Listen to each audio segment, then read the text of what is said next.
Pulau Gunawan, pemilik galeri. Usaha ini sudah mulai saya rintis tahun 2005. Alhamdulillah sampai sekarang masih bertahan, sudah hampir 20 tahun.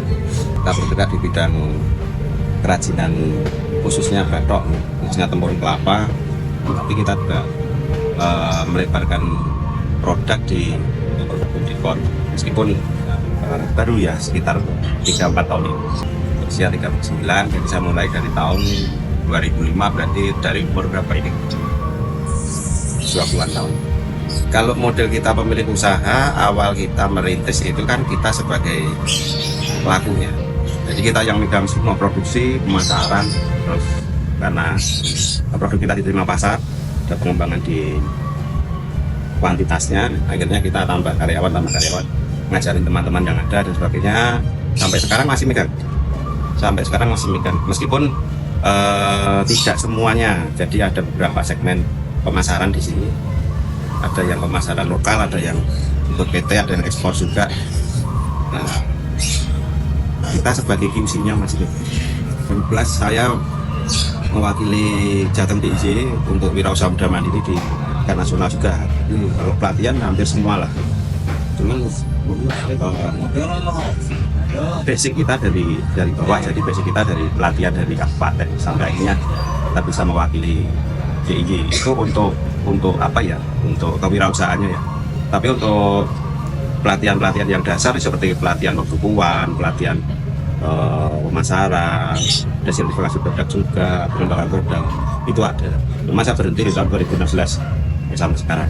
Latar belakangnya sebenarnya kalau dibilang latar belakang nggak ada sih enggak, tapi lebih cenderung ke salah jalan ya.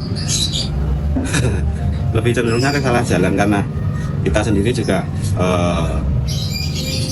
saya juga sebenarnya punya cita-cita ya bukan seperti ini, cuman berhubung orang tua menyuruh kita berdikari di rumah dan tidak boleh meninggalkan rumah gitu ya, tidak boleh meninggalkan Jogja gitu ya. Akhirnya ya keterpaksaan itu yang membawa usaha ini sampai 20 tahun. Kalau 2008 produksi ini itu saya mulai 2005 sebelum gempa itu sudah mulai. Tapi kalau rintisan itu saya dari kelas 2 STM. Kalau rintisan kelas 2 STM, setelah tahun 2004 lulus STM, sempat bekerja dulu di Kerawang juga, di Bekasi. Terus kita nyari-nyari produk yang bisa dijual itu dari mulai tahun 2005 sampai 2008. 2008 kita sudah mapan di satu produk yang sekarang menjadi unggulan di Bulog Galeri, yaitu celengan batok. Itu menjadi produk utama di Bulog Galeri. Celengan batok mulai tahun 2008 sampai sekarang. Kalau keunikan sendiri sih, saya rasa kalau produk-produk dari batok yang lain seperti produk alat dapur dan sebagainya kan dari sudah ada. Kalau alat produksi banyak sih Mbak, mulai dari gerinda tangan, gergaji potong, circle, tempat apa, mesin amplas, kompresor dan sebagainya. Ya rata-rata mesin-mesin untuk produksi kayu ya. Kalau menjalankan ya secara mesin penggerakannya saya sendiri Mbak. Jadi ini masih nopong nih. Saya sebagai owner, saya sebagai pekerja juga, saya sebagai pemasaran juga, saya sebagai desainnya juga. Jadi industri lah, kita belum terlalu jauh memikirkan untuk membuat usaha ini lebih besar atau gimana. Cuma kita mempertahankan ya. Kalau yang terlibat sih dari awal, karena ini rintisan dari ide saya sendiri tadi, mulai dari semuanya itu saya.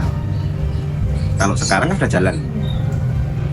Kalau yang kerja di sini ya teman-teman tetangga sekitar ada, yang sudah kelurahan, tingkat kecamatan ada. Kalau sekarang 14. Kalau kemarin hampir 20, 21, 22 kalau kemarin. Karena ekonomi setelah Pilpres ini seperti ini, kita nggak bisa bertahan, akhirnya ada 8 karyawan yang harus dikurangi.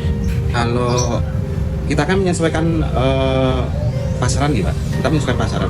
Dengan tenaga 14 sekarang ini, hitungan saya itu hanya cukup untuk memenuhi pesanan. Kalau ready stocknya, kita jarang ready stock. Jadi dari awal konsep saya itu, saya memasarkan produk dan saya mencari peluang di mana kita itu bekerja menurut orderan. Dan alhamdulillah selama ini yang kita kerjakan itu semua orderan. sampai saat ini. Dari tahun 2019, setelah 2016 saya berhenti untuk mengikuti pelatihan, mengikuti pameran.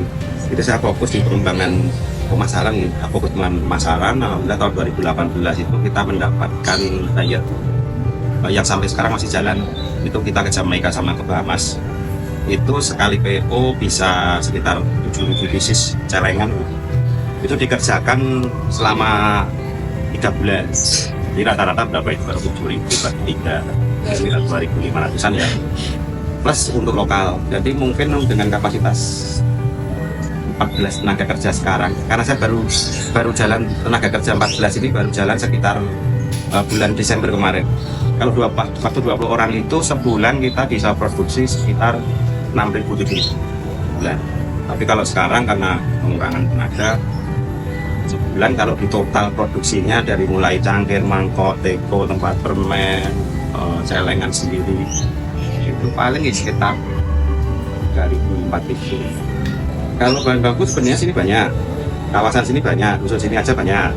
Cuman berhubung bahan baku itu kita harus dibelah gitu, kelapa itu harus digerasi dibelah, itu tidak semua bahan baku bisa masuk. Jadi kalau untuk bahan baku sendiri kita harus kerjasama dengan produser-produsernya minyak kelapa, santan kelapa itu yang di sini ada, tapi yang di luar provinsi juga ada nanti. Sekarang tantangannya banyak Mbak di kerajinan khususnya badong gitu.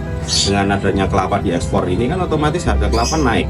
Harga kelapa naik akhirnya para pembuat minyak juga kesulitan bahan baku, ya mendatangkan bahan dari luar, dari Sumatera, dari Kalimantan. Otomatis kan harga lebih tinggi ya, harga lebih tinggi apalagi dengan harga kelapa yang rekor lah, saya rasa di 20 tahun ini harga kelapa rekor menyentuh 20 ribuan kalau yang besar-besar 10.000 yang sedang itu. Kalau bahan baku kalau kita nggak punya stok jelas di tahun ini kita susah. Kalau online-nya itu kalau untuk retail untuk retail mungkin Shopee itu ya, Shopee itu kan. Cuman kan itu bukan target pasar kita, karena itu tidak begitu membantu, karena yang kita cari itu kan market untuk menampung produk kita sendiri. Jadi seperti toko-toko grosir, terus tempat-tempat wisata dan sebagainya. Kalau kita juga sampai ke Inacraft, jadi pameran terbesar se-Asia Tenggara di Inacraft. Nah dari situ kita dapat buyer yang sampai sekarang itu tahun 2010 kita pameran ke JTC Jakarta Convention Center itu di Istora Senayan itu.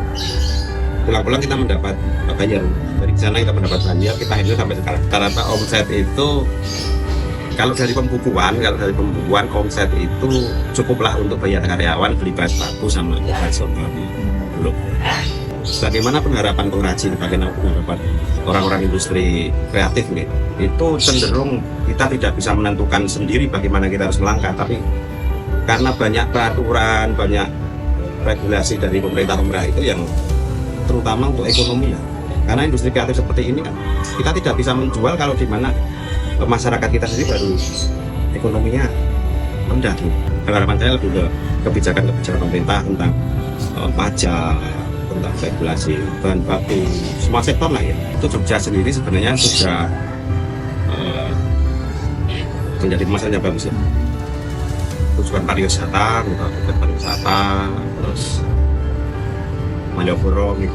Cuman setelah Malioboro dilihat sampai sekarang Jogja itu market yang sangat susah untuk menjual.